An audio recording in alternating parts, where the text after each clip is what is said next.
Добрый день, дорогие друзья! Добрый день! Сегодня мы обсуждаем очень интересную тему. Во многом это краеугольная тема, иногда это камень преткновения для многих, кто встретил свою родную душу, и для тех людей, кто хочет воссоединиться. Это тема овладения новым сознанием. Тема называется именно так: «Воссоединение родных душ. Необходимость нового сознания». Слово «необходимость» стоит подчеркнуть. Начнем, наверное, с самого главного, с определяющего. То, что без нового сознания, без нового взгляда, без нового состояния, даже скажем так, взаимоотношений мужчины и женщины, вот без этих, будем говорить, параметров, воссоединение родных душ невозможно. Это очень важно изначально постулировать для того, чтобы потом, отталкиваясь от этого, уже разворачивать эту тему. Почему невозможно, по каким причинам, с чем это связано, какие закономерности и, в конце концов, что сделать для того, чтобы воссоединение родных душ было гармоничным. Итак, начнем, наверное, с проблематичного момента, с того вопроса, который является для многих именно проблемой. Когда вы встречаете свою родную душу, через некоторое время вы осознаете, что ваше воссоединение, оно не такое естественное, не такое гладкое, не такое быстрое, как вам бы хотелось, а наоборот, встречают совершенно необъяснимые препятствия. То есть те преграды, которые между вами вдруг возникают, вдруг, они очень часто необъяснимы. То есть люди, мужчина и женщина, пара, они говорят: мы не понимаем, почему это происходит, почему, когда мы встречаемся, начинаются какие-то конфликты, недоразумения, внешние обстоятельства нам мешают воссоединиться и так далее, и так далее, и так далее. Есть такое мнение, что мы встречаем свою родную душу только для духовной практики. То есть для того, чтобы получить этот импульс, энергетический импульс для дальнейшего развития, для дальнейшего совершенствования. И это действительно так. Особенно если это, конечно, касается нашей родственной души. Но есть и те встречи, которые именно для того, чтобы пара, мужчина и женщина, воссоединились. Будем говорить сегодня именно об этих встречах.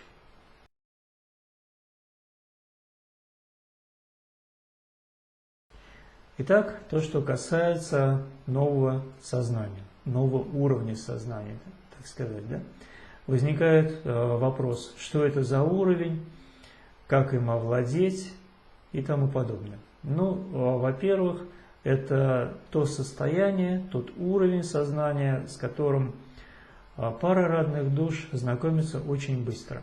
То есть после того, как они встретились, узнали друг друга, после того, как они начинают общаться, они сразу же знакомятся с этим уровнем, новым уровнем сознания. Вот прозвучит, может быть, с одной стороны, немного нереалистично, а с другой стороны, может прозвучать слишком обыденно, все происходит так легко и естественно, и возникает сразу же вопрос: а в чем же потом, собственно говоря, проблема? Давайте сначала по порядку. Итак, когда вы узнали свою родную душу, когда вы встретились, начинается ваше общение, вы сразу же можете заметить, что это общение очень специфичное, очень особенное. То есть оно во многом совершенно не похоже на то, как вы могли раньше общаться, когда влюблялись, или когда у вас были какие-то партнерские отношения, или дружеские, может быть, приятельские отношения с противоположным полом. То есть любые встречи, которые у вас были до того, они совершенно не похожи, потому как протекает ваше общение, на то, что происходит между вами и вашей родной душой.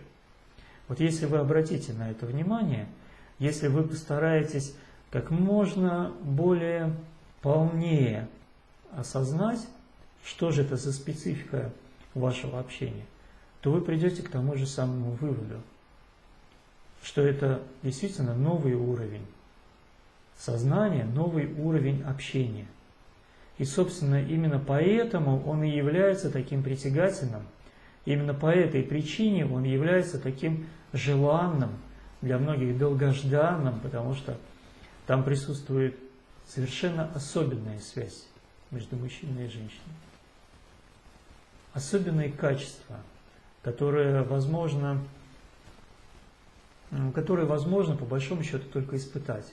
То есть объяснить его как-то, разложить по словам его очень сложно. Приходится употреблять такие эпитеты, там, особенный, невероятный, уникальный, феноменальный.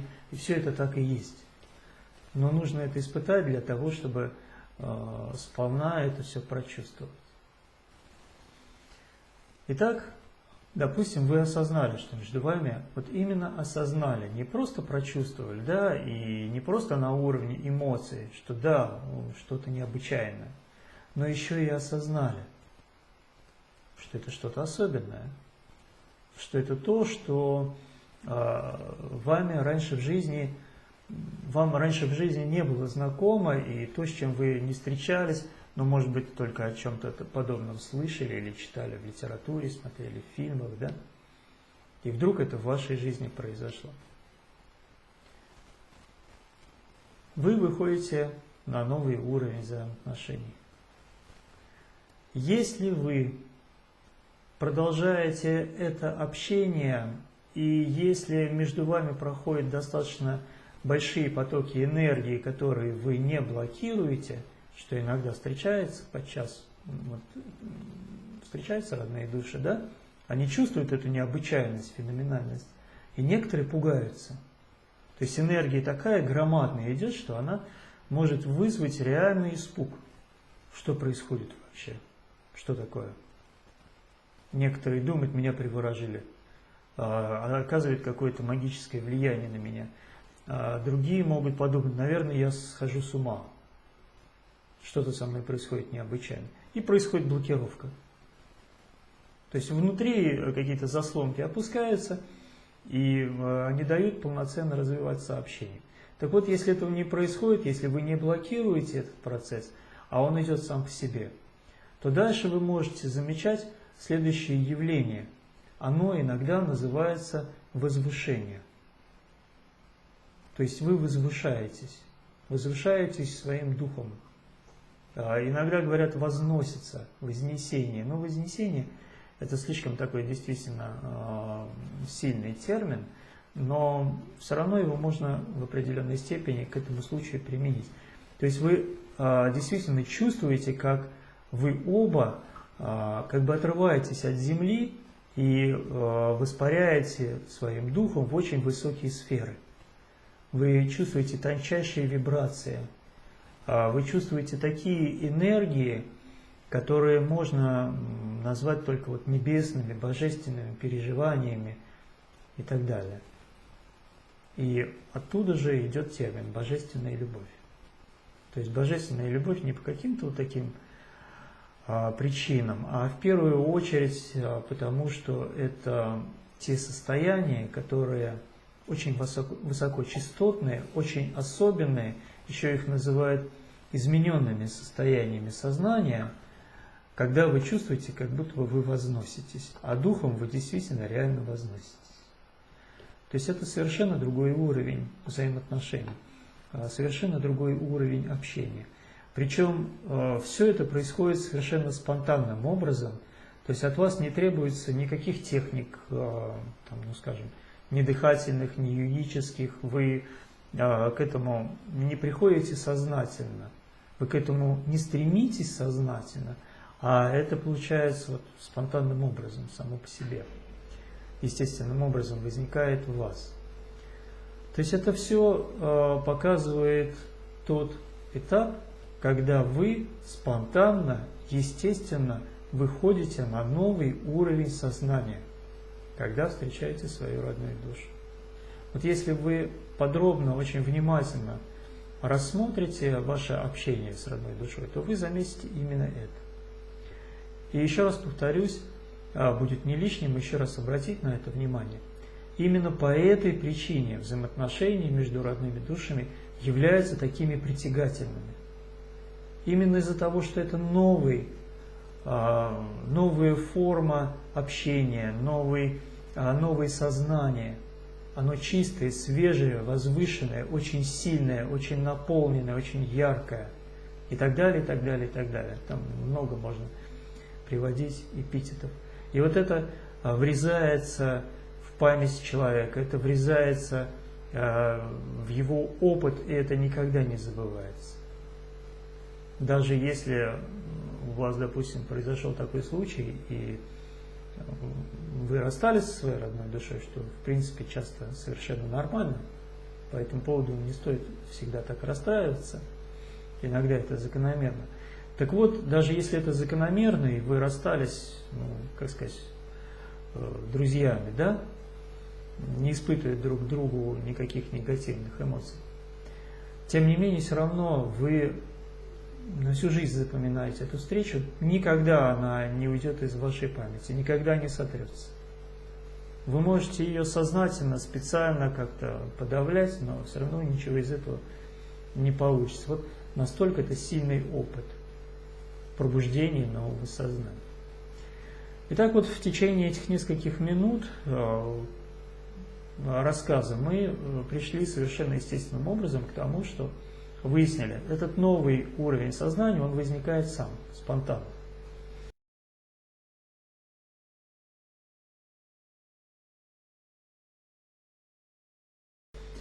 Возвращаемся к тому же самому вопросу. В чем же тогда проблема? Почему этот новый уровень сознания не остается с нами?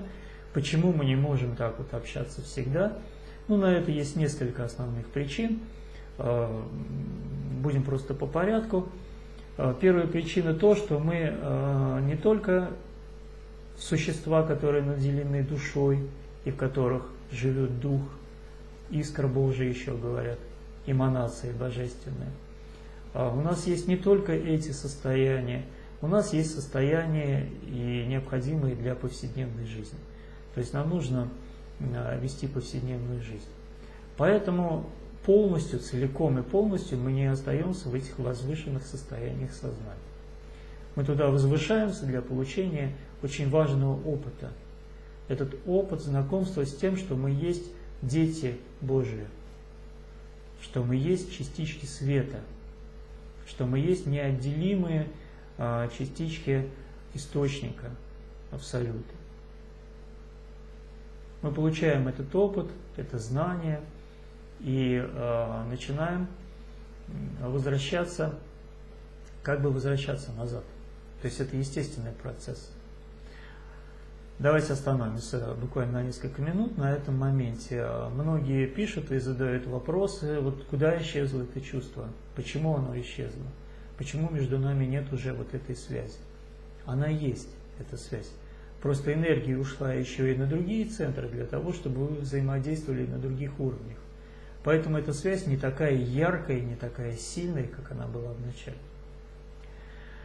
Итак, это такая причина, потому что мы должны вести повседневный образ жизни. Следующая, более явная, более веская причина – это то, что в нас есть огромное количество, большое количество программ, которые нас тянут вниз. То есть мы в этом состоянии сознания возвысились вверх, мы поднялись в небеса с большой буквы, а снизу у нас есть привязки, которые в определенный момент начинают делать свое дело. Они нас тянут назад, вниз. И мы волей-неволей спускаемся. И тогда начинается внутреннее очищение. Вот этот этап, второй этап, который для большинства является очень серьезным камнем преткновения в развитии их отношений. То есть мы должны спуститься вниз, как бы выйти из этого уровня сознания для того, чтобы очиститься. И для того, чтобы уже очистившись, вновь подняться туда и обрести уже новый, так скажем, энергетический статус себя как личности. Вот это две основных причины, почему происходит утрата этого нового состоянии сознания. Но это не значит, что эта утрата радикальная и совершенно бесповоротная. То есть мы как бы вот испытали этот чудесный опыт, ну и все, да? А теперь опускаемся на землю и начинаем вести тот же самый образ жизни, который вели и до того. Но, скажем так, была красивая сказка, но она прошла, а теперь с нами настоящая реальная жизнь. Это не так. И вопрос воссоединения родных душ, он самым конкретным, самым явным образом показывает, что если вы не овладеете вот этим новым уровнем сознания уже в повседневности, не просто в измененных состояниях сознания, а уже в повседневности его не перенесете, а значит вашего воссоединения не будет. Можно задавать очень много вопросов, почему так и так далее, но давайте просто посмотрим на практику, на повседневную жизнь. Нет воссоединения. И причем это настолько действительно ярко выглядит, что не оставляет никаких сомнений на этот счет.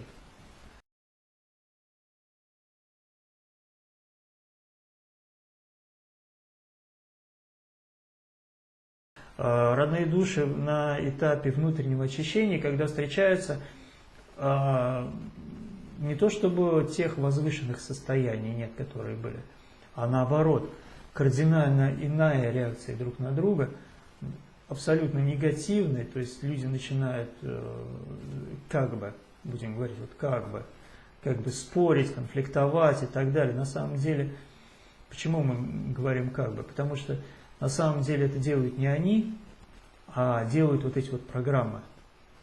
Или можем еще говорить духи. Можем даже говорить так, темные духи, которые сидят, прикреплены к человеку. Они сидят у него, питаются его энергией. Вот, и они начинают разводить родные души по разные стороны. Потому что им совершенно не нужно, чтобы были светлые энергии интегрированы в их повседневную жизнь. То есть, если, проще выражаясь, если родные души, они выходят на высший уровень сознания, то низшие привязки либо не нужны вообще, либо они становятся слугами. То есть они теряют низшие силы, теряют свою власть над человеком. Они уже не могут над ним властвовать. Они не могут ему говорить, диктовать, так или иначе, на что-то его толкать, чтобы он что-то делал. Чтобы, ну, проще говоря, чтобы он им добывал пищу. Ведь что делают низкие привязки, темные силы? Они провоцируют человека на различные конфликты, на различные деструктивные поведения, для того, чтобы кушать вот эту вот, условно выражаясь, темную энергию. Они этим питаются. И если человек перестает это делать, значит им просто нечего есть. А своей кормушки они лишаться не хотят. Поэтому они вот начинают вот так очень активно проявлять себя. Вот и оттуда появляются вот эти вот конфликты, вот эти вот раздоры. Если этого не осознавать, то воссоединение невозможно абсолютно. То есть, если вы отметаете вот это все и говорите, да, что-то ерунда какая-то, что это там за темные силы, привязки, программы, что это вообще за терминология непонятная. Если вам не нравится называть это духами, называйте это как угодно. Называйте это комплексами, например, да? Или там психологическими травмами, если вы больше склонны воспринимать это в более научных терминах, пожалуйста, называйте это так. Но суть остается сутью. И как бы реальность в связи с этим остается та же самой. Вы начинаете конфликтовать. У вас какая-то сила, какие-то обстоятельства, причем очень сильные обстоятельства, очень явные обстоятельства, вас начинает разъединять. Вот смотрите, что получается. Объединяет вас новое сознание, там вы едины, там все прекрасно, а разъединяет старое. То есть ларчик открывается очень просто, на самом деле. Люди вот пишут нам письма, 7-12 лет, люди в одной и той же ситуации. Представляете, 12 лет жизни. Они ходят по одному и тому же кругу, по этому внутреннему очищению. Так или иначе, они конфликтуют, решают какие-то вопросы. Ничего, по сути, не меняется. Потому что они находятся на старом уровне сознания, на прежнем уровне сознания. Они пытаются соединить несоединимое. Или вообще, может быть, ничего не пытаются, а просто просто реагируют на то, что есть. То есть являются, по сути, марионетками темных сил, низших сил. Но как только пара родных душ выходит опять на новый уровень сознания, а как это делать? Опять-таки, совершенно естественным образом. Достаточно просто, условно говоря, вспомнить, что между вами, какая между вами любовь и единство, вот внутренне вспомнить, как тут же единство восстанавливается. Все, кто общается со своей родной душой, все это знают. То есть законы одни и те же, это закономерно. Новый уровень сознания соединяет вас, старый разъединяет. Еще раз повторюсь, бессознательно или осознанно кто-то пытается это соединить. Это несоединяемо. Вы можете пользоваться старыми программами, если они вам дороги, но они должны быть тогда вашими слугами. Они не должны вами управлять. То есть, проще говоря, если вас что-то начинает выводить на конфликт, вы понимаете, что это не ваше. Вот если есть четкое осознавание, что это не ваше, тогда они уже лишаются власти над вами. То есть, как только вы их распознали, власти уже нет. Вы можете не реагировать, вы уже становитесь свободными от них. Вы можете с ними вообще расстаться, либо можете сказать: посиди тихо, когда надо, позову. А может быть, никогда не будет надо, значит, не позову. Вот к этому возможно прийти. То есть низшие привязки, если они вам все-таки нужны, для ведения каких-то повседневных программ, не обязательно с ними расставаться, но нужно вот этого бешеного пса посадить на цепь и показать ему его место. Вот в этом случае происходит воссоединение. Давайте немножечко рассмотрим самым таким общим образом, рассмотрим механизм, как же это происходит.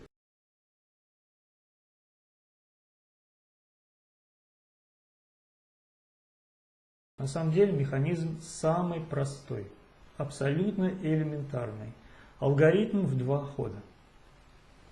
Это звучит просто как почти что мораль, это звучит просто как благое пожелание, или тем более, может быть, для кого-то прозвучит как увещевание, да, как заповедь какая-то. Но это не так, это техника. Так вот, как же это происходит? Когда старое сознание, старые привязки, или темные привязки, низшие привязки, будем говорить, да, начинают вами овладевать, во-первых, вы это осознаете, это первый шаг. А во-вторых, вы остаетесь в новом сознании. Это второй шаг. Все. Больше ничего не надо. Как только вы у себя внутри вспомнили опыт любви, опыт единства, а он вам доступен совершенно естественным образом. Как только вы это вспомнили, как вы только смогли там задержаться, закрепиться, все. Низшие привязки с вами ничего не могут сделать, у них там доступа нет. Они туда не могут идти. Единственное, что они могут вас провоцировать откуда-то снизу, сбоку, да, и условно выражаясь так, снизу лаять громко, чтобы вы обратили внимание там и что-то начали делать, говорить.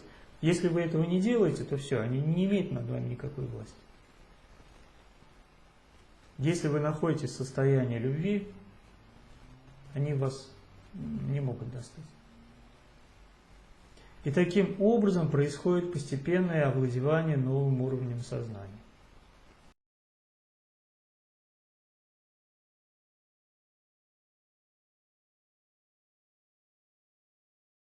На самом деле огромный разговор, очень большая тема, что такое новый уровень сознания. Там же есть очень много других программ жизнедеятельности. Там они кардинально иные, вот на 180 градусов там все иное.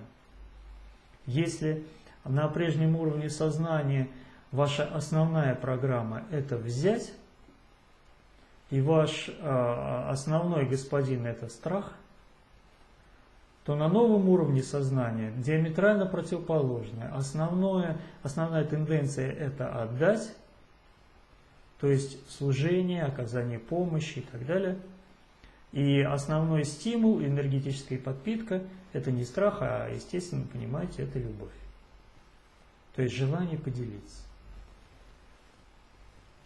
Все это слышали, большинство это слышали, читали и всеми руками, это все поддерживают, но для того, чтобы это практически воплотить,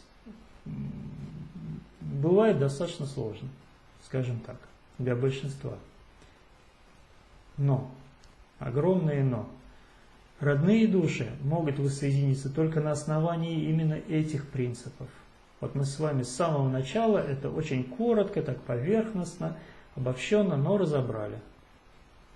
Новое сознание соединяет, старое разъединяет. То, что для многих пар, будем даже говорить так, для большинства пар является чем-то желаемым, чем-то хорошим, красивым, может быть даже как-то уважительным, почитаемым, да, желательным, то для родных душ является просто необходимым. Если в обычной паре, в обычных связях, значит, отношения стараются быть завязанными на каких-то морально-этических нормах, да, а люди читают Веды, там очень много пунктов, что должен делать мужчина, что должна делать женщина, они это заучивают, они это соблюдают, они это забывают, вспоминают, друг другу напоминают и так далее. То есть целый процесс такой, как бы подтягивание вот к этому состоянию, они тянутся к этому вот, в обычных отношениях. То у родных душ все совершенно иначе. У них это все поднимается естественным образом, возникает. И если они читают Веды, они говорят: о, я это знаю, у меня есть этот опыт. А помнишь, мы с тобой вот как раз вот так вот встретились, и у нас вот было вот именно это, то, что написано в Ведах. Да, вот помню, действительно так и было. То есть у них это знание внутри уже есть. И все, что им нужно, просто держаться этого знания. Вот в обычных отношениях к этому состоянию стремятся, а у родных душ нужно только держаться его. В обычных отношениях, если мужчина и женщина это не соблюдают, то они конфликтуют как-то, конфликтуют и конфликтуют. Кто не конфликтует в семье? Все практически, да? 99,99% людей. Как бы ничего страшного. То у родных душ, у них что соединение, единство очень сильное, там энергии много. То же самое связано с конфликтом. Если конфликт, то там все разлетается, взрывается. Просто энергии много. Поэтому, если они конфликтуют, то там, значит, происходят очень радикальные вещи, и жить вместе им становится невозможно. Вот, даже физическое тело не выдерживает этих деструктивных перегрузок. То есть и болят и внутренние органы, болит и тело. Это опять-таки всем известно, когда происходит конфликт. И наоборот, когда происходит объединение, то там происходит процесс исцеления, и физическое тело начинает иначе выглядеть, и человек начинает себя иначе вести. Вот большие энергии, и как в плюсе, условно выражаясь, так и в минусе. В обычных отношениях этого не происходит. То есть там можно, так сказать, вот побаловаться, позволить себе подурить. У родных душ это не проходит. Там либо вы придерживаетесь новых отношений и занимаете вот эту вот базу нового сознания, это ваша база становится, базовое состояние сознания. Либо воссоединения просто нет. Вот это уже просто факт. Поэтому есть такой миф, что родные души, они жить вместе не могут, и им и не надо жить вместе. Вот это миф абсолютный. Они не могут жить в старом сознании. Это факт. А в новом могут. Это тоже факт. То есть это не просто какие-то домыслы и не просто умозаключения, это опять-таки опыт, подкрепленный и теми же самыми ведами, и в Библии можно найти соответствующие строки, то есть священными писаниями. Все это описано. То есть там описано, как должны жить мужчина и женщина, и родные души, когда так живут, то все у них отлично. Как только они не соблюдают это, условно выражаясь, да, как только они не соблюдают вот эти вот заповеди, строки, у них все разрушается. Вот такие вот феноменальные отношения.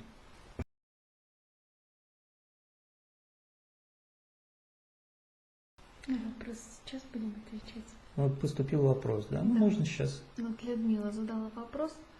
Низшие привязки могут ли быть во взаимоотношениях в семье и с детьми, не с РД?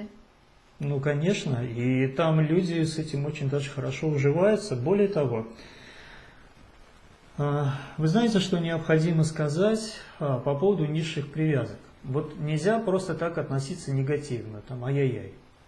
Нельзя. Есть люди, их единицы, таких людей называют святыми, они могут обходиться без низших привязок, но там, скажем так, прокачка будхиального и атманического тела такая мощнейшая, что там защита такая громадная, и вообще энергетика громадная у человека, что да, ему уже низкие привязки ни к чему. Но большинству людей низшие программы нужны, необходимы. Просто вся загвоздка состоит в том, что низшие программы начинают управлять. То есть, проще выражаясь, вот немного грубо прозвучит, задница на место головы становится, вот просто, вот и все. Звучит грубо, но если вы вспомните вот эту пентаграмму у сатанистов, то там именно так. То есть там голова внизу, а ноги вверху. Вот эти вот рога козлиные на пентаграмме, это как раз ноги. А вот этот луч, это голова. То есть там все перевернуто. В основном так происходит. Если святой человек занимается в повседневности, так или иначе у него задействованы нижние центры. Не обязательно. Если мы возьмем, допустим, примеры, и, конечно, единицы, я же сразу оговорился, это очень мало людей. Примеры Махатмы Ганди, да? Не было у него низших привязок. Нет, но привязок нет, но центры-то не задействуются. То есть в какой-то вся степени энергия уходит туда наверх. В какой-то степени да. Но вопрос был о другом вообще. Это уж мы немного отклонились, а вопрос был, есть ли они семьи или нет. Конечно, есть, да? Конечно, есть. И на большинстве этапов, или, скажем так, у большинства людей на определенном этапе в жизни они просто необходимы. Вы просто не сможете без них существовать. Вопрос не в том, чтобы их не стало совсем, а вопрос в том, чтобы они заняли свое место. Это, понимаете, это то же самое, что, допустим, вот есть в деревне собака, она охраняет дом. Она, допустим, злая, да, вот она нехорошая, может и хозяин даже иногда кусает. Но ее держат, потому что она дом охраняет. Но как только вы ее спустите с цепи, она всех перекусает в деревне, да, либо к вам вообще домой забежит и там тоже устроит бардак. Вот происходит примерно то же самое. Если у вас низшие привязки на своем месте, то все нормально. Всему свое время и место. Но для того, чтобы этим всем овладеть, конечно, нужно очень сильно постараться. Ну, а в конце концов, да, прогресс выходит на то, что вы освобождаетесь от низких привязок, они вам становятся просто не нужны. Там другие механизмы начинают работать, и просто никакой надобности в этом уже совершенно нет. Ну, это уже разговор из другой темы.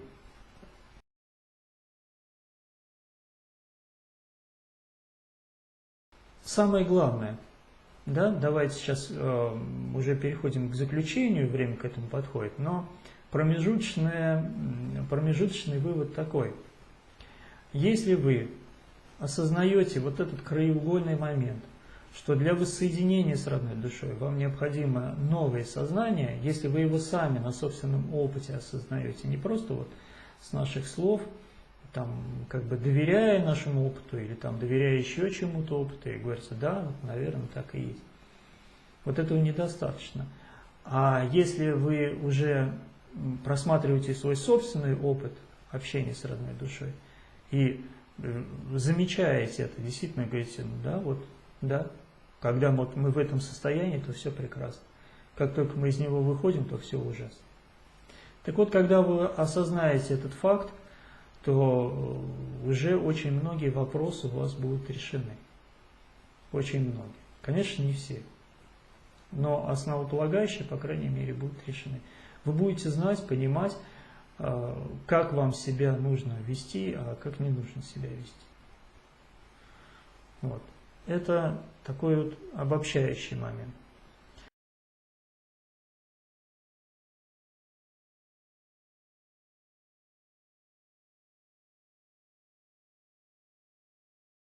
Переходим к следующему. Вот этот новый уровень сознания постепенно, со временем, вот сегодня немножечко я расскажу о сроках, временных сроках, как оно образуется, как оно обретает становление, как оно закрепляется. Так вот, со временем новое сознание, оно переходит во все сферы вашей жизни. То есть, начинается с взаимоотношений. Либо на внутреннем плане, кстати говоря, об этом не сказали, да? Либо на внешнем плане. Что такое взаимоотношения на внутреннем плане? На самом деле очень просто. Допустим, вы встречаете родственную душу или РД-учителя, особенно если это РД-учитель. И у вас повседневного воссоединения нет, быть не может и не должно, не для этого эта встреча. Но у вас очень мощные внутренние процессы идут, именно воссоединение. То есть вы чувствуете свою родную душу рядом с собой, вы чувствуете, как, допустим, этот человек вообще вот сидит рядом, вы можете, ну это, конечно, сродни галлюцинации, но тем не менее вот такой вот факт. Вы можете как будто бы видеть его в толпе, иногда можете видеть вообще на экране телевизора или в отражении зеркала. Вот. Все это вот такие внешние феноменальные проявления внутреннего пути с родной душой. Так вот, у вас внутренний путь, у вас внутреннее воссоединение, внутренне вы едины. Но и там внутри происходит та же самая картина. То есть могут быть те же самые конфликты, претензии. Да, прозвучит немножко забавно, но даже те же самые ругачки. Вот те, кто просто не был в этом положении, они могут посмеяться, сказать, ну ха-ха, совсем, значит, вот человек с ума сошел, ругается там непонятно с кем, да? Но это реальные процессы. Почему они реальные? Потому что у человека по-настоящему меняется жизнь. Вот в результате внутреннего пути у него жизнь меняется кардинальным образом. Он перестает делать то, что раньше делал, он находит себе новые занятия, возможно, новое место жительства и так далее, и живет иначе. То есть в результате внутреннего пути человек овладевает тем же новым уровнем сознания в какой-то степени и начинает новую жизнь. Так вот, внутри могут происходить те же самые проблемы. Нужно только отметить, да, вот вы знаете, в этом смысле, в смысле овладения новым состоянием сознания, внутренний путь гораздо более легкий, чем внешний. Потому что все-таки вы осознаете, что на самом деле конфликтуете, ругаетесь вы сами с собой. По большому счету. Да? Если даже ваша родственная душа или РД-учитель вам что-то не то сказал, что-то не то написал, это был какой-то фрагмент. По большому счету обижаться вы на него особенно не можете. Вот есть что-то внутри, что вам не дает это делать. Поэтому вы очень быстро понимаете, что на самом деле причина-то в вас. И это действительно ваше все. Вот то, с чем вы спорите, с чем вы недовольны, это ваше, все ваше.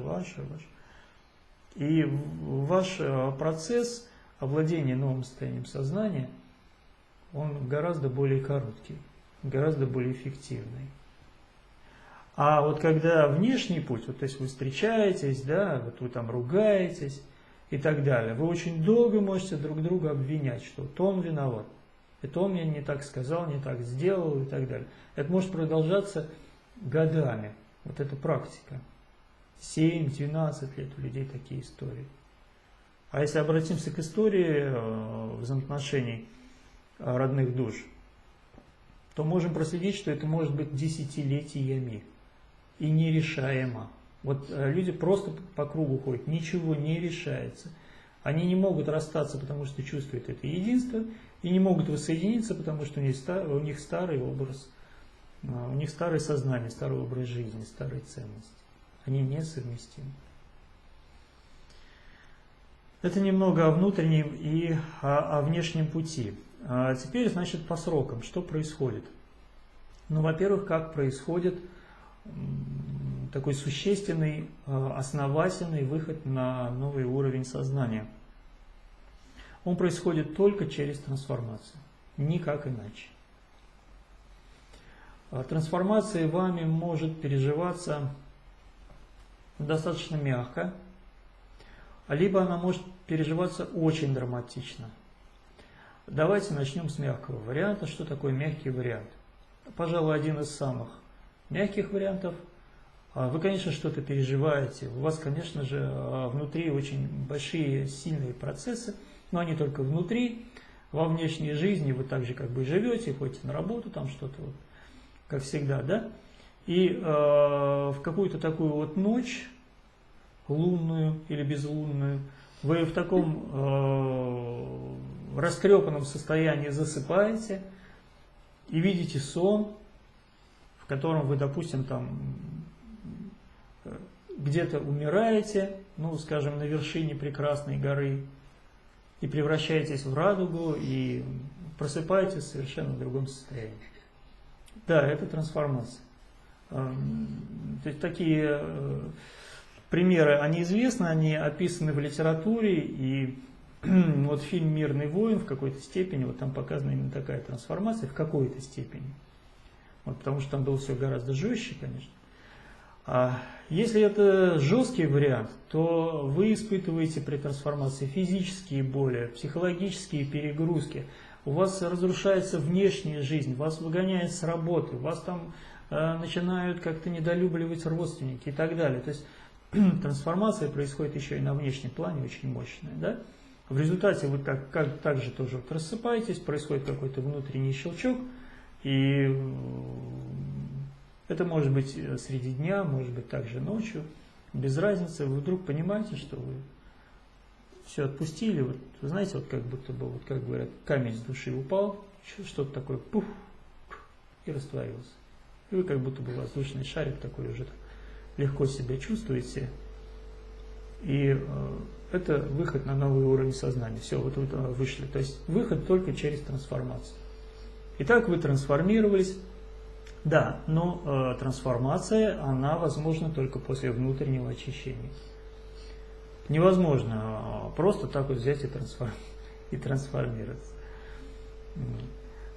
Хотя вот всем известна вот эта вот крылатая фраза, которую так очень любят ВКонтакте, наверное, в других соцсетях, там, где Пападжи говорит, как бы в ответ на реплику Кена Уилбера. Вот Кен Уилбер, он такой вот серьезный исследователь внутренних пространств, он заявляет, что невозможно просто так вот взять и стать счастливым человеком. А Пападжи ему так улыбаясь широко во все зубы говорит: возможно. Ну вот кому возможно, я бы хотел с такими людьми встретиться. Я не знаю всей подробной истории Пападжи, но, допустим, последователи этой же линии, Муджи говорил о том, что не так все просто. И никто из честных духовных практиков не скрывает, что приходится проходить через очень сильные переживания, очень мощные. Это переживание внутреннего очищения, трансформации, и потом вас вот как поплавок, так пук, и на новый уровень вы выскакиваете. Итак, вот вы прошли все это, и происходит выход на новый уровень. Вот это замечательный процесс. Вот не так давно, вот, буквально 2 недели назад, была консультация с женщиной, которая как раз-таки вышла на этот новый уровень сознания. Вот, все это произошло спонтанно, у нее был РД-учитель, там была очень большая интересная история, то есть все эти этапы были пройдены. И вот она оказалась на новом уровне сознания, и ее запрос был на консультации такой: что делать? Вот это глобальный вопрос, очень серьезный. Потому что когда вы выходите на новый уровень сознания, вы оказываетесь в новом мире. Это, ну, примерно то же самое, если нас сейчас забросить на какой-нибудь необитаемый остров. То есть первый вопрос, что делать? Потому что там нет ничего из того, к чему мы привыкли. Опять-таки, прозвучать может достаточно странно для кого-то, то есть сказать, ну, все же осталось, да? Вы же не на обитаемом острове находитесь, вы находитесь там же, где и были. Все так и не так. Потому что прежними рычагами вы не можете управлять. По-прежнему вы жить уже не можете. Ну, точнее, не хотите, очень сильно не хотите. А по-новому еще не можете. Вот этот этап перехода, он такой достаточно кризисный, вызывающий очень много вопросов. То есть вы умираете в старом и рождаетесь в новом, в смерти и возрождении. Вот когда младенец рождается, что он делает? Он ничего не делает.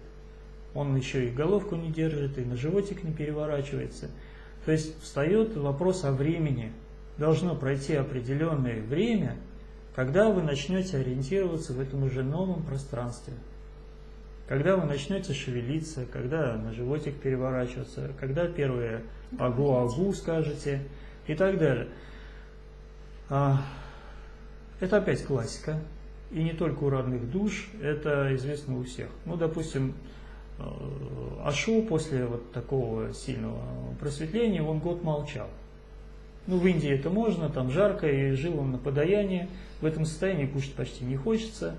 Там мизерное требуется, в общем-то, количество еды. И вот он молчал, он ничего не делал и пребывал просто в этом состоянии. Почему? Потому что осваивается человек. Вот он не может родиться и сразу же начать новую жизнь, сразу же пойти в институт. Он должен пройти какие-то этапы. Поэтому это вас не должно обескураживать. Все, кто будет проходить через этот процесс, нужно будет уделять определенное время на то, чтобы освоиться в новом пространстве. Насколько это длительный этап? Минимум год. Вот если по-хорошему, если вы хотите остаться в этом состоянии, то минимум год. Давайте я приведу пример немножечко с другой стороны.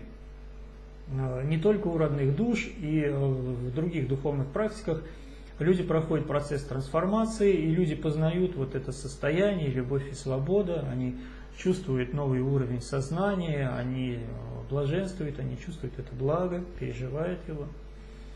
И у них есть поспешный вывод, что я теперь все знаю, я теперь другой человек. И тут же они пускаются в тот же самый образ жизни и успешно теряют все новые состояния. Вот, опять-таки, на самом деле, это очень большой вопрос, мы его не сможем раскрыть в этой встрече, и нет такой задачи. Но это пример того, как человек может ошибиться на этом пути. Вот это ошибка. То, что вы сразу же будете жить новой жизнью, там нужно освоиться. И в самом конце. Как же живут мужчины и женщины, когда у них уже новый уровень сознания?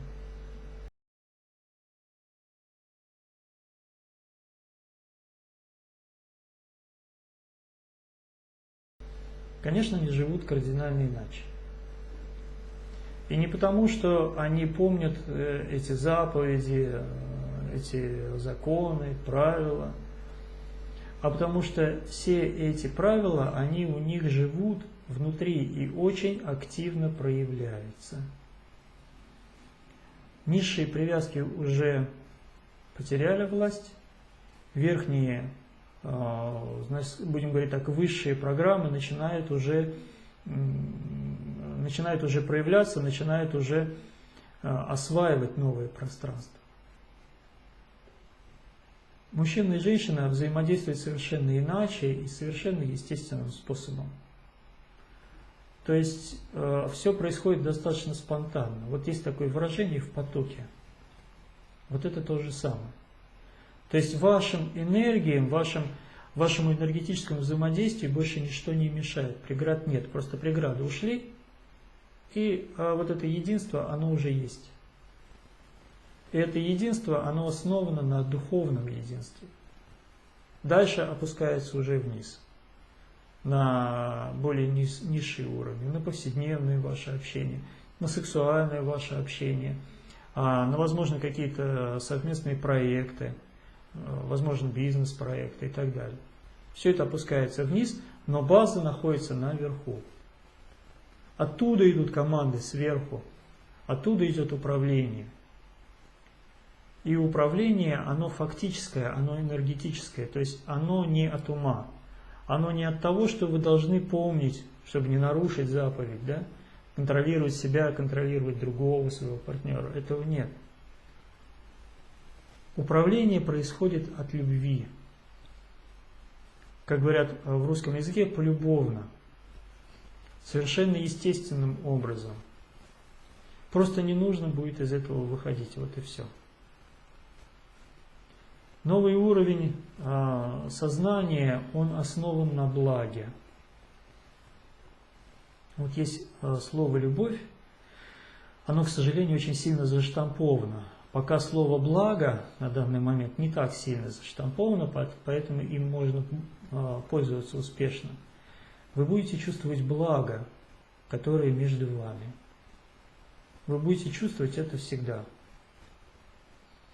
И это не будет то, скажем так, эйфоричное, экстатичное переживание, которое было с вами в начале, когда вы узнали друг друга. Это будет состояние гораздо более гармоничное. Там не будет всплесков, не будет резких подъемов, не будет спадов.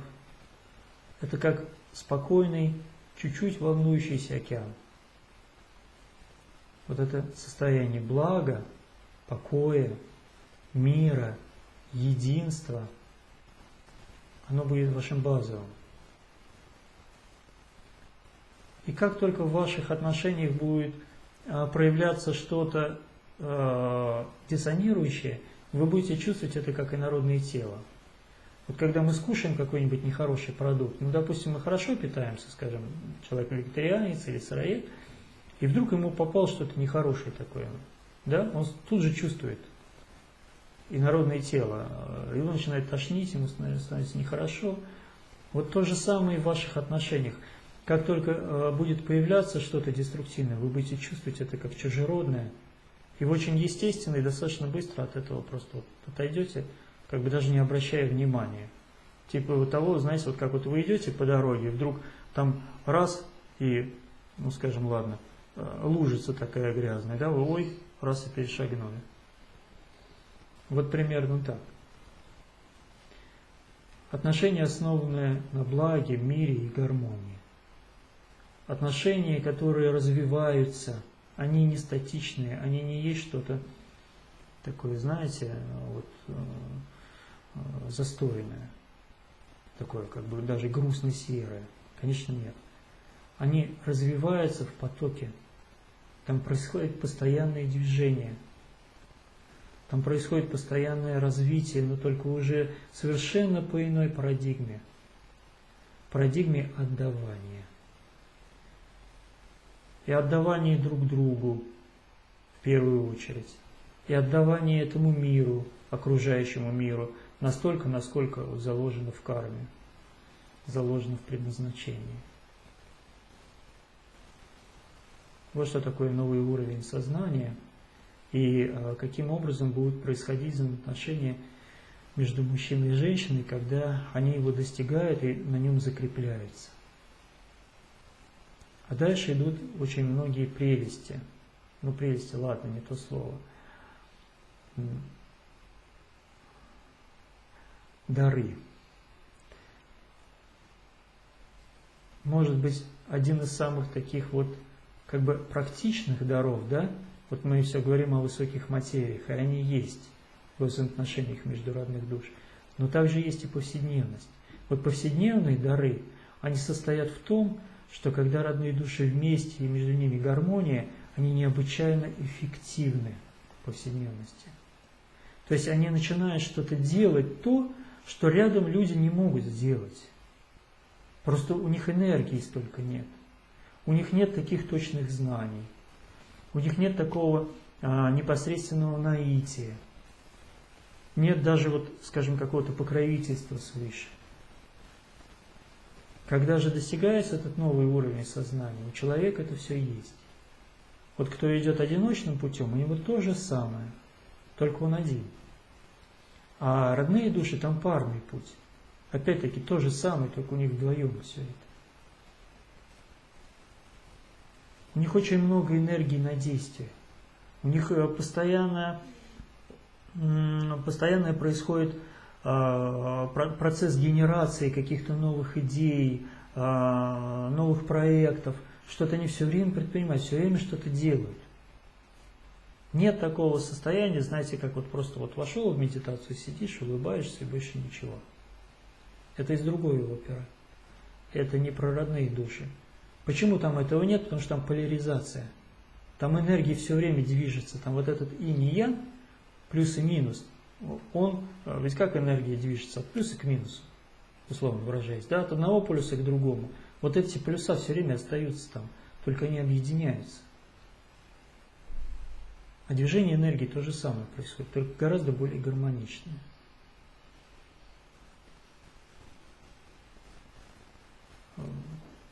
То, что будет происходить у вас, когда вы овладеете новым уровнем сознания, и когда вы начнете его притворять уже в жизнь, а на практике, это будет только ваше. Это вот то, что называется дхарма, личная дхарма, или предназначение, или миссия. То есть там очень специфичное будет что-то у вас. Но можно с уверенностью сказать, что это будет очень наполнено энергией, очень наполнено какими-то высокими состояниями радости, оптимизма, любовью, служением, миром и так далее. То есть новый уровень сознания – это не то, что иногда представляется в виде овладения, только овладения какими-то ситхами. Да? Вот тот же самый человек, но только сверхчеловек. Вот тот же самый, делает то же самое, живет так же, только вот еще сильнее он все это делает.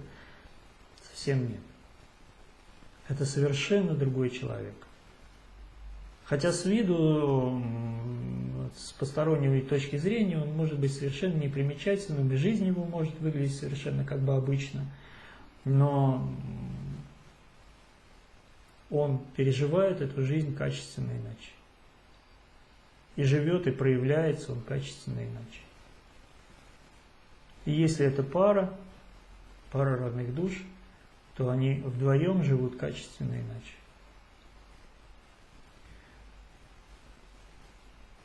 Если говорить уже о приметности, да, кто может это заметить, что вот какая-то особенная пара, то могут это заметить в первую очередь люди те, которые чувствительны, которые чувствуют энергию. Они будут чувствовать, что что-то особенное, что-то вот такое совершенно особенно прекрасное вокруг них находится. И те люди, которые будут это чувствовать, они будут очень заинтересованы этим. То есть им очень захочется узнать, а что это такое вообще, почему-то они так живут вместе, в связи с чем вот это все. Он как-то будет притягиваться к этому, проще говоря. А для многих людей это может быть незаметно. То есть, живут и живут, что у них там есть? То же самое, что у всех. То есть новый уровень сознания, опять-таки, вам не дает гарантии того, что вы будете жить во дворцах, и быть какими-то звездами, и являться предметом общего поклонения, или тому подобное, и так далее, и так далее, и так далее. То есть вот всем известно, допустим, звездная пара Джон Леннон и Йоко Оно, и может кто-то подумать, что если вы найдете свою родную душу, то вы тоже станете мегазвездой с многомиллиардным состоянием, значит, да? Совсем нет, такой гарантии нет, никто вам не дает. Но это будет и не нужно, потому что будет уже своя жизнь. А человек, который нашел свою жизнь, он ее не променяет ни на какую другую. Да, то есть тут совершенно другая система ценностей образуется. Новое сознание, оно предполагает совершенно другую систему ценностей. И все, кто встречал свою родную душу и проходил этап внутреннего очищения и трансформации, они потом узнают, что то, к чему они стремились и стремятся большинство, Это было картон. это было не настоящее, это была какая-то уловка. Просто есть такие силы, которые заставляют человека следовать этим путем для того, чтобы он вырабатывал эту энергию. Все время зарабатывал, там что-то еще делал, предпринимал, кого-то обманывал и тому подобное, значит, добивался, доказывал что-то другим, конфликтовал. Вот то, что происходит на обычном всем известном событийном уровне, все это вокруг фетиша. Все это вокруг того, что ничего не стоит. Ну, точнее будем говорить, это вокруг того, что не стоит того, чтобы за этим вот так вот гнаться. То есть там меняется система ценностей, и опять-таки новое состояние сознания – это совершенно другие ориентиры жизненные. Ориентиры на получение истинного удовольствия. Счастье, оно находится у человека в душе. Оно не в достижении внешних каких-то рубежей. Оно внутри. А вовне это уже то, что называется успехом. То есть, если говорить уже так вот экологично, как это должно происходить, и как задумано природой, Богом, что человек должен обрести счастье, он должен обрести свою душу, свое предназначение, а потом это предназначение реализовать вовне. А в основном получается наоборот. Иногда можно услышать такие идеи, что я сейчас денег заработаю, а потом займусь духовностью. Вот такое все-таки бывает редко. И чтобы потом он все дело оставил в своей жизни. Ну что?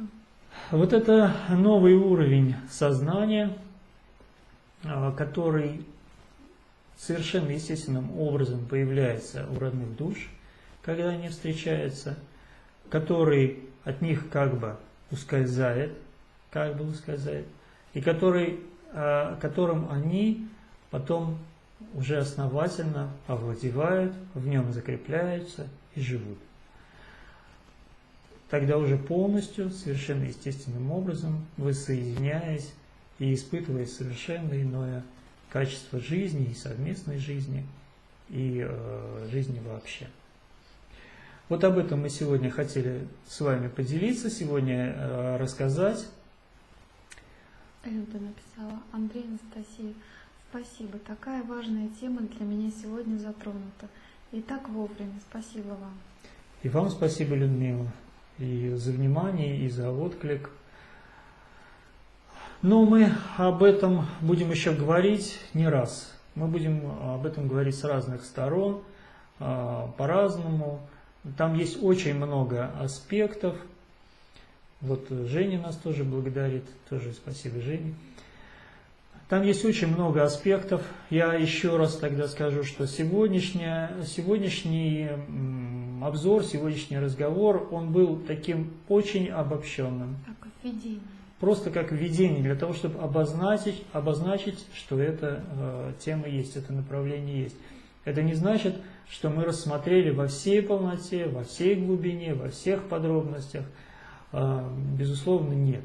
То есть там есть масса интересных еще вещей, заслуживающих внимания. Ну что ж, мы благодарим всех участников, кто был с нами сегодня в интерактиве, кто участвовал в качестве зрителя. Прощаемся с вами, наверное, до вторника, до службы поддержки. А также напоминаем, что 25-26 октября у нас будет живой тренинг в Санкт-Петербурге. Там будут даваться совершенно особенные состояния, которые буквально невозможно передать на расстоянии, и практики, да. Это будут практики и техники, которые будут вас полнее, более многограннее знакомить с пространством родных душ. И мы с удовольствием от всего сердца приглашаем вас в город Санкт-Петербург. Это поистине уникальный город, мы это испытали на себе, с очень особенной энергетикой, очень сильной энергетикой, чудесной энергетикой. Приглашаем вас в этот город на наш тренинг. Будем вас ждать. Ну, и до новых встреч. Да, до свидания. Всего доброго.